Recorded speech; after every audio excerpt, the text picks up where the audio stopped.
يا قوم إنما هذه الحياة الدنيا متاع وإن الآخرة هي دار القرار. من عمل سيئة فلا يجزى إلا مثلها ومن عمل صالحا من ذكر أو أنثى وهو مؤمن فأولئك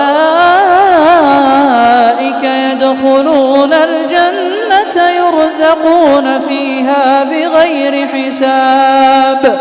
ويا قوم ما لي أدعوكم إلى النجاة وتدعونني إلى النار؟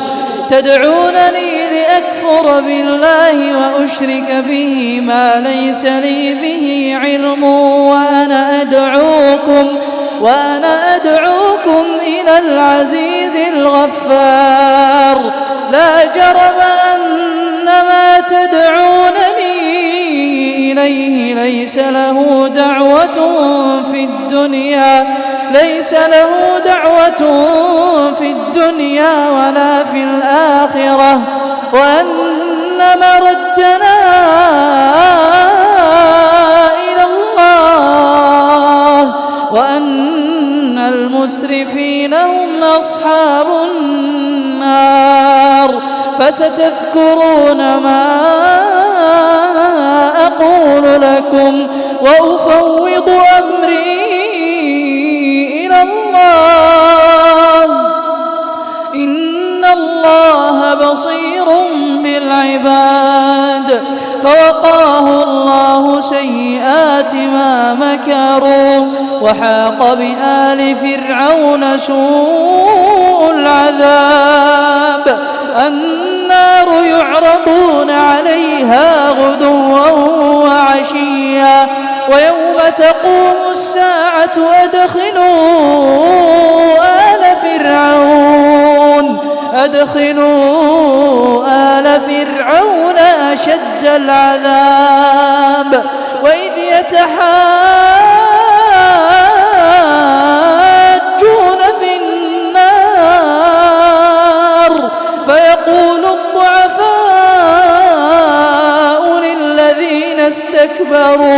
للذين استكبروا إنا كنا لكم تبعا فهل أنتم مغنون عنا نصيبا من النار؟ قال الذين استكبروا إنا كل فيها إن الله قد حكم بين العباد. وقال الذين في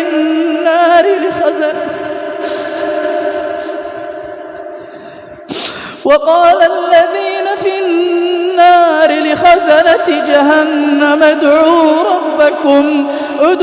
ربكم يخفف عنا يوما من العذاب. قالوا أولم تك تأتيكم رسلكم بالبينات؟ قالوا بلى.